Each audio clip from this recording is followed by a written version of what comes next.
Praise the lord.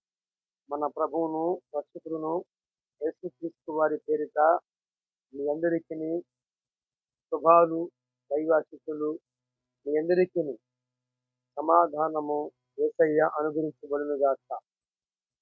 ప్రభువునందు మరి దేవుని బిడ్డలైన వారు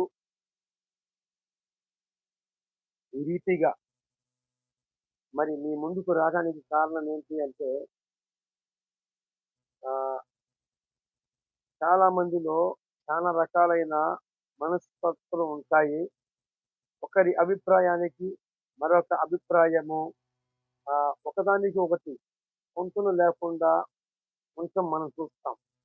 అయితే దేవుడు అందరినీ మనుషులందరినీ సమానంగా ఆయన సృష్టించాడని పరిశుద్ధ గ్రంథము బైబిల్ సాక్ష్యం ఇస్తుంది.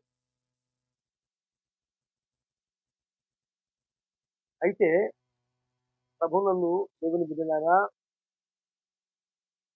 ప్రథముగా మానవులు మనుషులు సృష్టించక మునుపు దేవుడు తన కోసము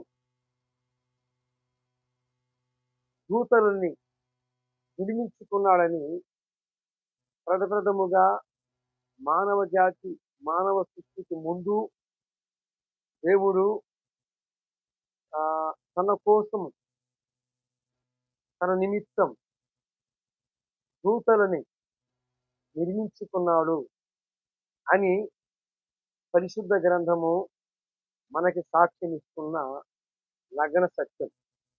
ఏమండి, చాలా మంది అంటారు మనుషులు మాత్రమే సృష్టింపబడ్డారు, ప్రథముగా మనుష్య జాతి మానవులు ఇస్తే మొదటిగా జరిగింది అంటారు కొందరు యేసువాదులు. దీనికి పరిశుద్ధ గ్రంథము బైబిలు ఈ యొక్క మాటలకి ఏకీభవించట్లేదు అనేది మనకి అర్థమవుతుంది. ఎందుకంటే మానవ జాతి ముందు, మానవ సృష్టికి ముందు ఏమండి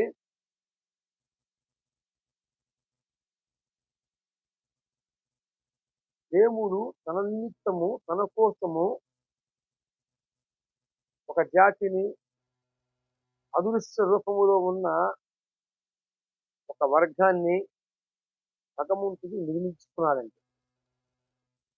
భగవంతుడు నిర్మించుకుంటే వారు ఆ యొక్క దూతల ఘనము అందరు కాదు కొందరు తిరుగుబాటు చేశారు. అంటే సృష్టికర్త మీదనే తిరుగుబాటు తత్వమును, ఆయన మీదనే వ్యతిరేకమైన ప్రచారాలను, మరి ఆయన మీదనే తిరుగుబాటు, సృష్టించిన సృష్టికర్త మీదనే ఆ తిరగబడిన ఘట్టాలు మనకి పరిశుద్ధ గ్రంథములో చాలా లేఖనాలు మనకిస్తున్న సాక్ష్యం.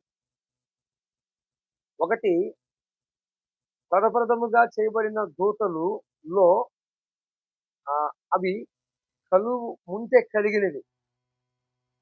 ఏమండి, మన క్రియేషన్ వేరు, మనల్ని సృష్టించిన మన నిర్మాణం వేరు, దూతల యొక్క నిర్మాణం వేరు. దూతలు అదృశ్య రూపములో మరి ఆ పరిశుద్ధంగా తన నోటి ద్వారాగా దూతలు నిర్మాణం జరిగింది. మన యొక్క నిర్మాణం వేరు, వారి యొక్క నిర్మాణం వేరు. అయితే వీరు సృష్టికర్త మీదనే తిరుగుబాటు తత్వమును తిరగబడిన దాఖలాలు మనకి కనిపిస్తూ ఉన్నాయి. మనకి తిరుగుబా తిరుగుబాటు తత్వము, దేవుని మీద తిరగబడిన దాఖలాలు కొన్ని రెఫరెన్సులు ఉన్నాయి. వాటిల్లో ముఖ్యమైనది యెషయా గ్రంథము 14 అధ్యాయము 12వ వచనం. తేజో నక్షత్రమా ఏకు చుక్క, నీవు ఆకాశమును ఎలాగ నరకవేయబడితివి అని అక్కడ కొంత వర్ణన. తేజో నక్షత్రం అని ఏకు చుక్కని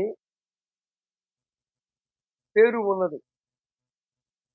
అయితే ఈ ఏకు చుక్క ఏం చేసింది? సృష్టికర్త మీదనే తిరుగుబాటు తత్వమును స్పష్టంగా చూపించిన చుక్క ఏది అంటే ఏకు చుక్క.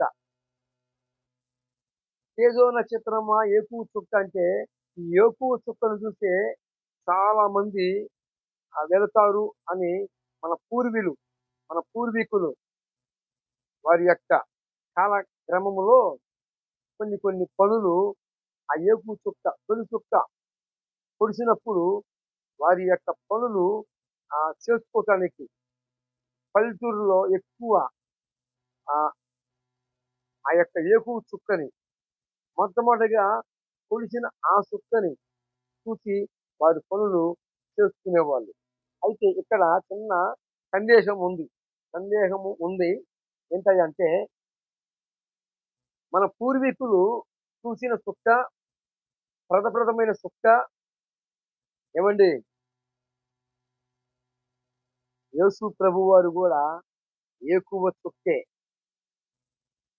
మన పూర్వీకులు చూసింది ఇక్కడ చెప్పబడిన ఏకువ చుక్కను కాదని నేను కరాఖండిగా తెలియజేస్తున్నాను. అంటే యేసు ప్రభు వారికి కూడా ఏకువ చుక్క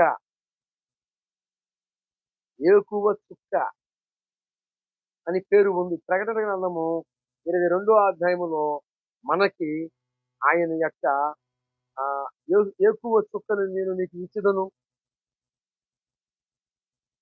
దావీదు ఏరు చిగురనియు నేను నీకు ఏకువ చుక్కని ఇచ్చుదనని అక్కడ తెలియజేయబడుతుంది. ప్రకటన గ్రంథములో కొన్ని చోట్లే కాదు, అనేక రకాలుగా యేసు ప్రభు వారికి ఏకువ చుక్క అని కూడా పేరు ఇవ్వబడి ఉంది. 3వ అధ్యాయములో కూడా మనము చూస్తాం, 2వ అధ్యాయములో కూడా మనం చూస్తాం. అంటే మన పూర్వీకులు చూసింది యేసు ప్రభు వారిని. అంటే ఇక్కడ యెషయా గ్రంథము 14వ అధ్యాయం 12వ వచనములో కనపడిన చుక్కట ఏకువ చుక్క అని పేరు ఇవ్వబడి ఉంది. అయితే ఈ ఏకువ చుక్క ఏం చేసిందంటే అతిశయపడి దేవుని సింహాసనం మీద తన సింహాసనమును హెచ్చించుకొని ఆకాశం వరకు నరకబడిందట. నాశనానికి ముందు గర్వము, ఘనతకు ముందు ఘనతయు నడిసిద్దని బైబిల్ సాక్ష్యం ఇస్తుంది. సామెతల గ్రంథంలో రాయబడి ఉంది. అయితే నేనేం ఎందుకు ఈ మాట ఇచ్చానంటే, యోబు గ్రంథము 15వ అధ్యాయము 15వ వచనములో ఇలాగ రాయబడి ఉందండి. ఆలోచించండి, ఆయన తన దూతల యందు నమ్మిక ఉంచట్లేదట. ఆకాశ విశాలతముగా ఉన్న ఆకాశమును పవిత్రత లేదట, అపవిత్రత అయిపోయి ఉన్నదట. చూడండి, ప్రభువునందు దేవుని బిడ్డలారా, నేను కొన్ని రెఫరెన్స్లు అందిస్తున్నాను. ఆలోచించండి, ఆయన తన దూతల యందు నమ్మిక ఉంచట్లేదు. ఆకాశ విశాలమునకు పవిత్రత లేదట, అంటే అపవిత్రత అయిపోయిందట. ఏమండి, దూతల యందు నమ్మిక ఉంచట్లేదని చెప్పాడు. తర్వాత ఒక మాటని వెల్లడి చేస్తూ ఉన్నాడు. ఏమని?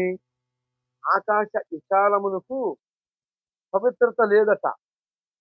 ఫస్ట్ ఏమో దూతల యందు నమ్మిక లేదన్నాడు.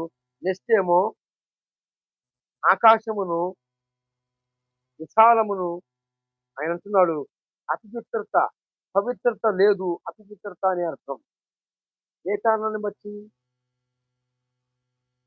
స్పష్టంగా మనకు సాక్ష్యం ఇస్తుంది బైబిల్ గ్రంథం ఏంటంటే, మానవ జాతికి ముందు దూతలను చేశాడు. ఆ దూతలే తిరుగుబాటు తత్వం చేసి దేవుడు వద్దు అన్న పనుల్లో, దేవుడు వద్దు అన్న పని అంటే దూతలకి అపవిత్రత ఉండకూడదు. వాళ్ళు ఎప్పుడు పవిత్రంగానే ఉండాలి. ఎందుకంటే వారు పరిశుద్ధంగా సృష్టించబడ్డారు. మన క్రియేషన్ వేరండి. మానవ జాతి యొక్క నిర్మాణం వేరు, దూతల యొక్క జాతి నిర్మాణం వేరు. అయితే ఆకాశము ఎందుకు పవిత్రత లేదు, చెడిపోయి ఉన్నది అని మనం చూస్తే, ఎఫెసీ పత్రిక 6వ అధ్యాయము 12వ వచనములో మనుషులందరూ కూడా ఒక జాతి మీద పోరాటం చేస్తున్నారు. మరి ప్రధానులతోనూ, లోక సంబంధులైన లోకనాథులతోనూ, మరి ఆకాశ మండలం మీద ఉన్న దురాత్మ సమూహములతోనూ మనుషుడు పోరాడుతున్నాడట. ఇదిగో ఇక్కడ ఆకాశము విశాలమునకు పవిత్రత లేదట అని, పవిత్ర కాదు అపవిత్రతగా ఉన్నట్టుగా చెప్తున్నాడు అక్కడ. ఫస్ట్ దూతల యందు నమ్మిక ఉంచట్లేదని చెప్పాడు. ఎందుకు ఉంచట్లేదు అంటే ఇన్ని కారణాలు ఉన్నాయండి. ఆది కాండము 6వ అధ్యాయము 2వ వచనములో కూడా దేవుడు వద్దు అని పాపిష్టి పని చేశారు. ఒక మనుషుల స్వభావం కలిగిన వారుగా వారు అక్కడ వ్యవహరించారు. ఆ యోతువును బట్టి ఏమొచ్చింది అంటే శాపం వచ్చింది. దేవుడు కొన్ని స్థలాలు, కొన్ని నిర్మాణాలు చేశాడండి. ఆకాశము అన్నాడు, మరి సొలొమోను భక్తుడు ప్రార్థిస్తూ ఆకాశ మహా ఆకాశములు నిన్ను పట్టజాలవు అన్నాడు. ఏమండి? ఇక్కడ చెబుతున్న ఆకాశం వేరండి. మనకి కనిపిస్తున్న ఆకాశము పైకి చూస్తే ఒకటే కనిపించచ్చు, కానీ చాలా ఆకాశాలు కలవు. చాలా ఆకాశాలు ఉన్నదని మరి బైబిల్ గ్రంథం మనకు సాక్ష్యం ఇస్తుంది. ఆకాశం అనగా ఆకాశ పక్షులు చూడండి అనే బైబిల్ సాక్ష్యం ఇచ్చింది. ఆకాశ పక్షులు ఉన్నది ఒక ఆకాశం, దాని పైగా ఉన్నది ఒక ఆకాశం. మరి పౌలు భక్తులు చెప్పిన ఆకాశం, నేను 3 ఆకాశములో పరదేశిని చూశాను, పరదేశికి పోయాను సుమారు 14 సంవత్సరాలు కిందట అని చెప్పి ప్రస్తావించాడు. ఏమండి? కొరింథీ పత్రికలో. కాబట్టి ప్రభునందు దేవుని బిడ్డలారా, దేవుడు అన్యాయస్తుడు కాదు, ఆయన న్యాయవస్తుడు, న్యాయమంతుడు. ఆయన తీర్పులు నిర్మలము, ఆయన యొక్క తీర్పులు సత్యమైనవి, న్యాయమైనవి. అందుకే ఆయన అంటాడు దూతలను నమ్మట్లేదు. ఆకాశ విశాలము పవిత్రత కలిగి లేదు, అపవిత్రత కలిగి ఉన్నదని చెప్పి ఉంది లేఖనం.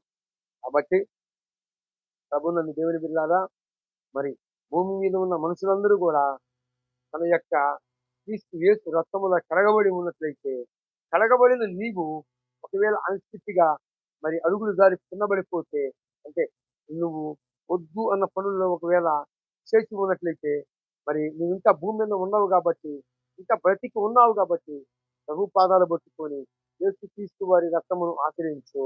మరి ఆయన దూతల యందు నమ్మిక ఉంచట్లేదు కానీ మనం ఎన్నిక లేని వారిని, మనం ఇంకను ఆయన చెంతకు రాకూడదమైనప్పటికీ మనల్ని ఆయన ప్రేమించి మన కోసము ఆయన రక్తము చెల్లించాడు. ఆయన రక్తము సమస్త పాపము నుండి, సమస్త దుర్నీతి నుండి మనల్ని విడిపించును. మనకి ఆయన సహాయం చేస్తాడు. ఎందుకంటే మనల్ని అంతగా ఆయన ప్రేమించి మన ప్రాణమును మన కొరకు అర్పించాడు. నువ్వు ఇంకను మరి ఎలాగ ఉన్నావు? నీ పరిస్థితి ఎలాగ ఉంది? నీ స్థితిగతులు ఎలాగ ఉన్నాయి? ఒకసారి నీకు నీవే పరిశీలించుకొని ఆయన మీద ఆనుకో. నీకున్న సమస్త బంధకాలు యేసుక్రీస్తు వారి పేరిట తెగిపోవును గాక. ఆమేన్.